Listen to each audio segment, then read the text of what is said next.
used scooter alert, people, right here.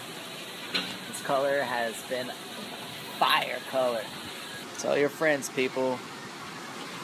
Teal green RX-50, beautiful shape. Only 2,200 miles. Let me know.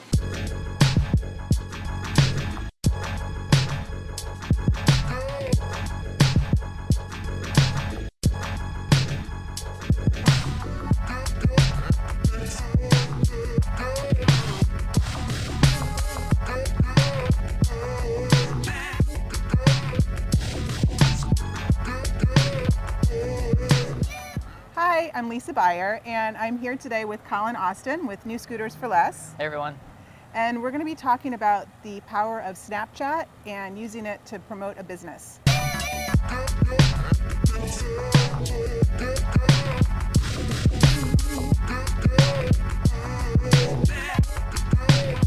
Okay, hey Collin. Hi. How's it going? Fantastic. How are you? Very good. Thanks for coming to our dealership Thanks for having today. me. Well, I'm here for a good reason because I discovered you are doing some awesome things. Not only your business, New Scooters for Less, but also you're using social media and specifically Snapchat to promote your business. So, how did you tell us first about your business?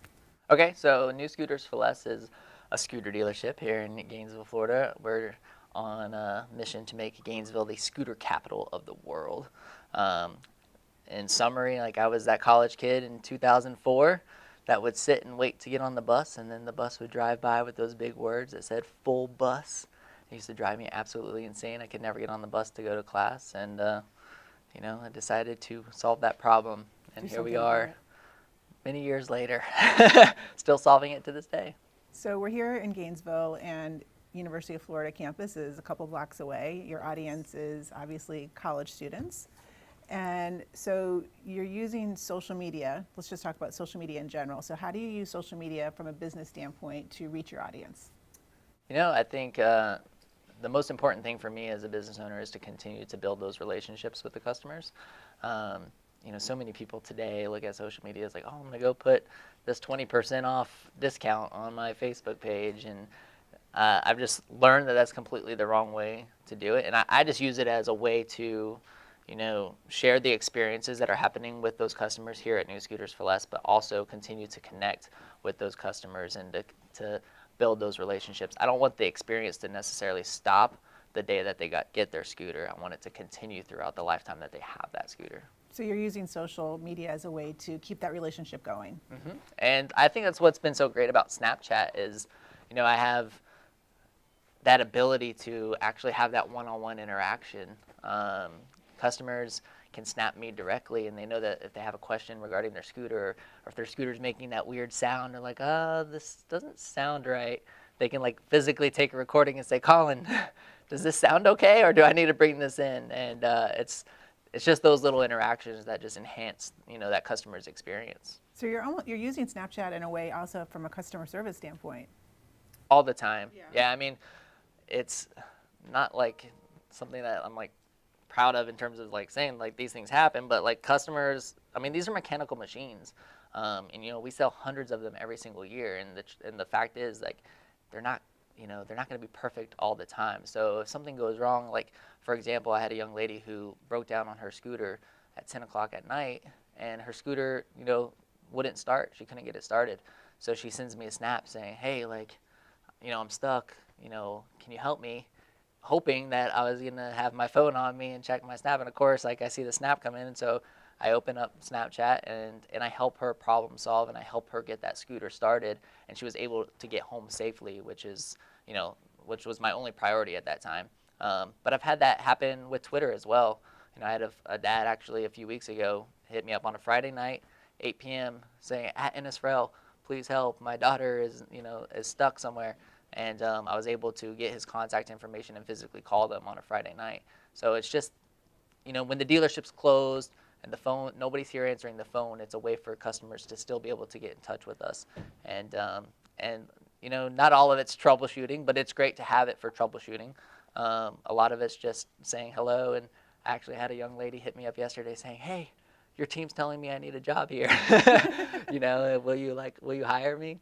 So And customer service, recruiting, recruiting. and storytelling, and just sharing, what's happening behind the scenes at your business is one of the things I've noticed. I follow you on Snapchat.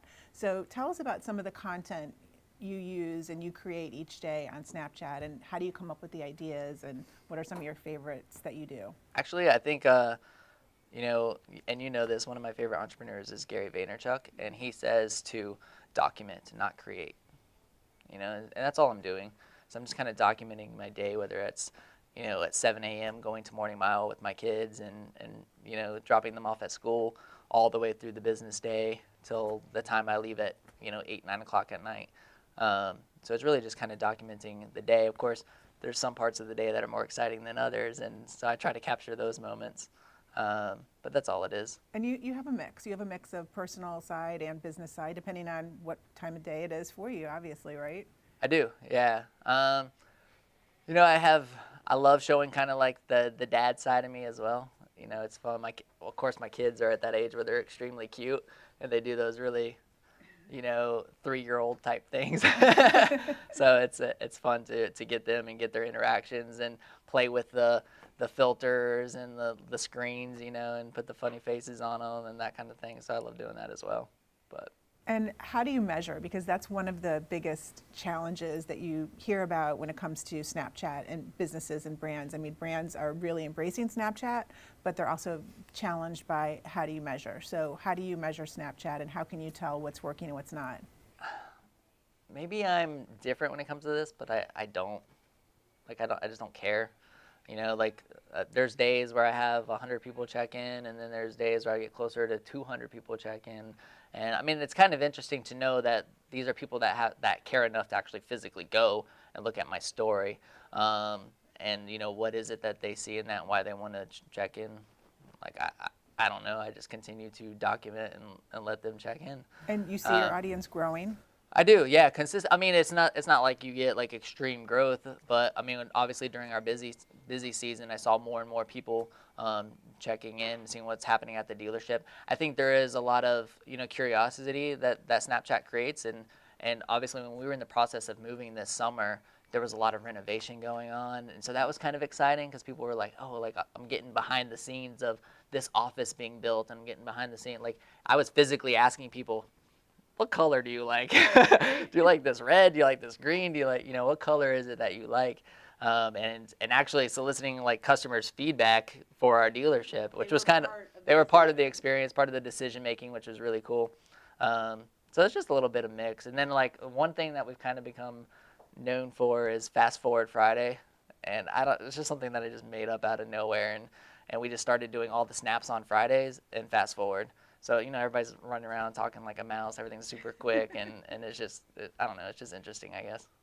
One of the things that I thought was cool of what you were doing over the summer is that a lot of the college students, your audience they weren't physically here in Gainesville, but then they could follow what was happening, with your progress and the new building and the new location and what was happening. So by the time they got back to Gainesville, they pretty much knew what was going on.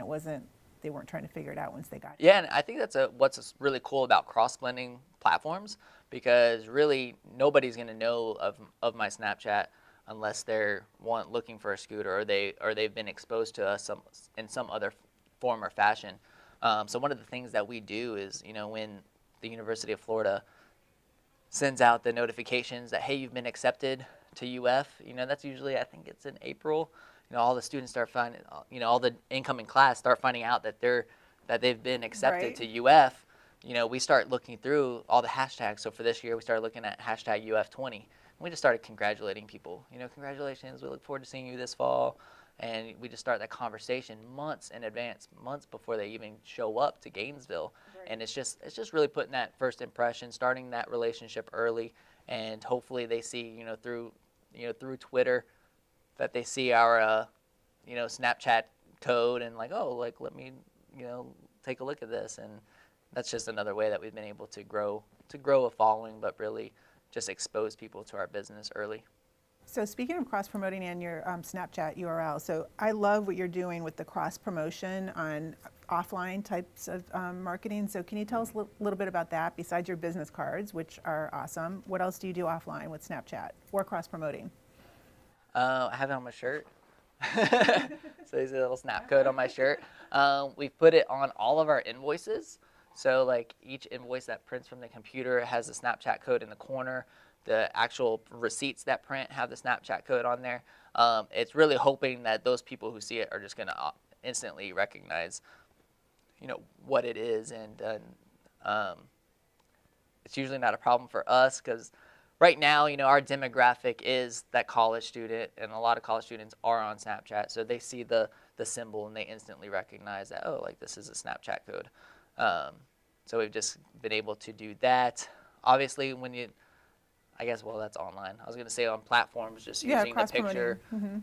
Using the picture as your profile picture and those types of things have helped a lot. But offline, I think the shirt's actually been one of the most interesting. I've actually had people come up to me, like I'll be at a networking event and they'll be like, oh, whose Snapchat code is that? And I'll be like, oh, it's mine. They're like, man, that's like the most brilliant thing I've ever. And then like they literally like push me over and like scan, like hold on, let me scan it. And I've been able to, meet and actually build those relationships with other business owners and stuff within the market. So that's great. So what advice would you give to businesses just starting out, or students just starting out, maybe for their personal brand on Snapchat or just in general social media? What tips in starting out, getting a following, growing? To not focus on how many people are watching or how many followers I have, or I think there's just so much pressure. Our Instagram has 500, 600 people. It's not like we have 10,000 or 15,000. And really, like, it's the depth of those relationships. Focus on focus on actually, establishing a relationship with those people on the other end. Don't push. Everybody is just like, when social media came out, it's just like, oh, I'm like pushing my agenda, my sales, my, whatever, like push, instead of just focusing on building that relationship and connecting with the people on the other end. And there's multiple ways to do that. But I feel like if you do that, it's going to be more authentic. It's going to come across as like this company, even if it is a company or personal, whatever it is, actually cares about the person on the other side. So you talked about Gary Vaynerchuk, and we're actually reading Ask Gary V as part of our required reading for the class. Great book. Yeah. So his style is actually kind of push, but he definitely is authentic, I would say. So, where do you find that balance? Because you're very laid back, and the Gary V style is not so laid back, and everybody. Well, Gary V refers to it as jab, jab, jab, right hook, right? Yeah. Like it's giving value. There's so many different ways to give value, and when you're using the platforms, when you're using Snapchat, like it could be by giving free advice. Like I could teach people how to do an oil change, and so many people are like, oh, but that's gonna scare people, or people are gonna say, oh, but they're gonna start doing it themselves, and you're not gonna be able to make money on oil changes because all your customers are gonna start doing oil changes themselves. And that's just not true. Like nobody wants to get their hands oily or dirty, but they appreciate the information and can appreciate that value. And I think that's what he does really well, is that, especially from somebody like me who's an entrepreneur, like I love, seeing his story, just seeing the entrepreneurship side of that. Being able to pick, that's why he has Ask Gary V. It's because you can physically pick his brain and get, hey, what would Gary do in this situation? And that creates a ton of value. And then when he goes and throws that right hook, hey, buy my book. I bought 20. I think I would be responsible for 180 or however many are in my class. So totally sold. That's what it's about. And Gary V's all in on Snapchat, right? Are you? He is. I'm definitely all in. I haven't quite gotten to the Musical.ly thing as much as he has. But what Gary's good about is understanding where people's attention is, and he knows that right now there's a whole nother generation that's growing, that's coming up. These are kids that are using this platform that have millions of followers, and are building millions of relationships, and how they're gonna progress that as they get older. And the fact that these people are one day going to be 20, they're one day going to be 30, and so he cares about where their attention is now versus waiting. And I don't know. I think that's interesting. So many people look. He talked about Pokemon Go. I'm 40 years old. I don't care anything about Pokemon Go. I don't want to play Pokemon Go, but at the same time, it's like, well, you don't understand. It's not necessarily about playing the game as much as it is about understanding augmented reality and virtual reality and the direction that we're heading in business, and how that's going to play into a lot of the businesses and social media, relationships, everything. Okay, so speaking of that, what's next in social media? What do you see is happening in the next year or two, and how are you going to apply yourself? Are you going to start doing augmented reality and virtual reality? Well, I'll be the first to have spectacles for Snapchat. I don't know if you've heard that, spectacles where they're gonna have video cameras on the glasses. I think Snapchat is still continuing. Well, it is. It's growing like crazy. I love that they're innovative and that they're at the forefront. Here's something that was an app, and now it's actually now we have hardware with it. So I think that's interesting. Augmented reality and virtual reality, I'm not like a huge fan myself in terms of I'm not going out and buying all the equipment right here, right now, and in my office playing with it, but I can totally see where it's going to have a huge impact. In fact, the first thing I did when I started hearing more and more about it was I started contacting personal friends of mine who are realtors. And I'm like, you're going to be able to start selling houses before the people even move to Gainesville. They're going to be able to physically walk through the house and see it firsthand. You got to stay on top of this. True. So I've been trying to advise friends of mine who I think it's going to impact more than it will me, to just try to stay ahead of the game, because that's what's interesting about the world that we're in right now, is that it's a very, very fast game. Yes, definitely. So speaking of fast game, our students are going to be graduating soon. What advice do you give to going out into the professional world? Any tips? Going out into the professional world, I don't know, I've never done that before. Or the entrepreneurial world. It doesn't the one thing that I still kind of see, even with, I have some students, that work here part-time with us, and the advice that I always continue to give them is to figure out a way to differentiate yourself. Act and physically, today, there's career showcase going on at UF. I was that student. I remember wearing my suit and tie and having my resume, and I was going around from, business to business, recruiter to recruiter, shaking hands, and the entire time I'm thinking to myself, oh my gosh, never gonna work for you. And I just, I just knew it was like a light bulb moment for me. But whether you do work for somebody or you don't, it's important to know who you are, and for you to have, for you to differentiate yourself. So basically personal branding. Personal branding in a lot of ways, and absolutely, but something as simple as a resume. You're taught to be within this business form. They're all laid out the same way, and they're all stand out. Whether I actually had an employee who was moving to New York, and one of the things that he asked me was to edit his resume, and I did, and I said, okay, and he was an Air Force helicopter mechanic. And the one thing I said, I was like, the only thing I need you to do is when you hand this to everybody, I want you to attach a picture of you in uniform in front of a helicopter with a wrench in your hand. Because it just speaks so much more than the entire resume does. Right. And little things that will make you stand out. And I think resumes, a big part of that. I always tell people personal websites. Your personal, CollinAustin.com is my resume. Yeah. So if you can go get your domain, build a little portfolio, or just whatever you're involved in, pictures of you, everything that just makes you stand out. If I am looking at your resume as an employer and I see, okay, this person's caught me. Now I'm interested. Now I want to spend a little bit more time.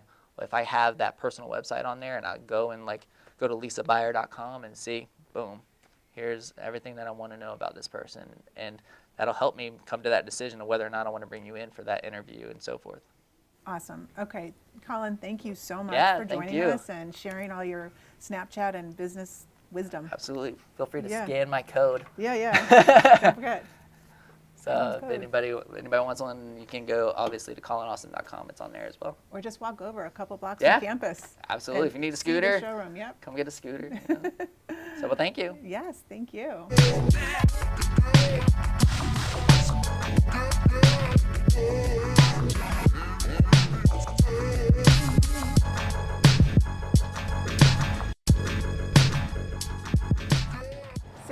you, Collin, for sharing You're all your welcome. Snapchat Thank you so secrets. much for coming. It's been It was awesome. having you guys.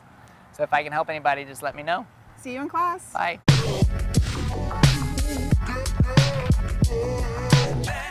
Just did my first interview for a social media class. Social media. Like, I know anything about social media, you know?